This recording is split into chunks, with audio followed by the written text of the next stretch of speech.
மீண்டும் நான் தெரிவிக்க விரும்புகிறேன், விரைவில் தமிழ்நாட்டில திராவிட முன்னேற்ற கழகத்தினுடைய ஆட்சி உதயமான உடனே இந்த நீட் தேர்வை சட்டப்படி ரத்து செய்கிற முயற்சிகளை நாங்கள் முழுமையாக ஈடுபடுவோம், அதில் வெற்றி காண்போம் என்பதை நான் உறுதியோடு தெரிவித்துக் கொள்ள விரும்புகிறேன்.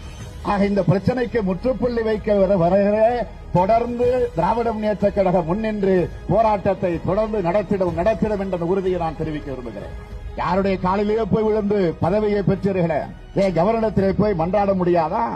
காலிலே விட வேண்டாம், போய் அழுத்த திருத்தமாக கேட்க முடியாதா? அப்படிப்பட்ட நிலையிலே நீங்கள் முதலமைச்சர் பதவியில் உட்கார்ந்திருப்பதற்கு நியாயமா?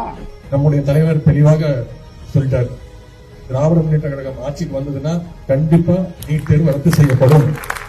எங்களுக்கு தெரியும் எப்படி ரத்து பண்ணணும்னு, நமக்கு தலைவருக்கு தெரியும்.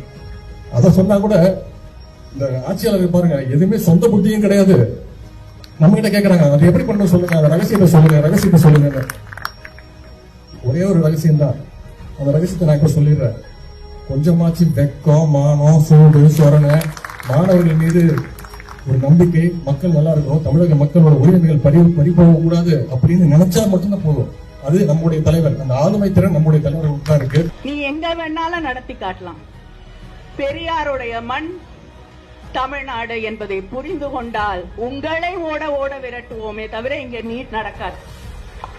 நீட்டை மாத்த முடியாது, வந்துருச்சு, இனிமேல் என்ன செய்ய முடியும் என்று கேள்விகள் எழலாம். இது தமிழ்நாடு. எந்த சரித்திரத்தையும் நீங்க போட்ட மனுநீதி சாஸ்திரத்தையே மாற்றி காட்டிய தமிழ்நாட்டில் எங்களால நீட்டை மாத்த முடியாது நினைக்கிறீங்களா? நீட் தேர்வுல விளக்க பெற முடியலன்னா மாணவன் எழுதுறதுக்கு காப்பி அடிக்கிறனாலும் விடுவோமா இல்லையா? நாங்க மந்திரியா இருந்தா கண்டிப்பா செய்வோம்.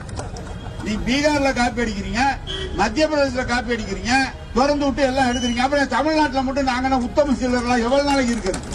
சாத்தியம் பண்ணிட்டீங்கல்ல, அப்புறம் என்ன இதுக்கு தீர்மானம் போட்டீங்க? புத்தி இருக்கா? நான் எல்லா சாத்தியக்கூறுகளும் ஆராய்ந்து விட்டேன், நீட்டை ரத்து செய்வதற்கு சாத்தியமே இல்லை. அப்புறம் என்னத்துக்கு தமிழ்நாட்டில் தீர்மானம் போட்டா? யாரை ஏமாத்த? அயோக்கியத்தனம் இல்ல.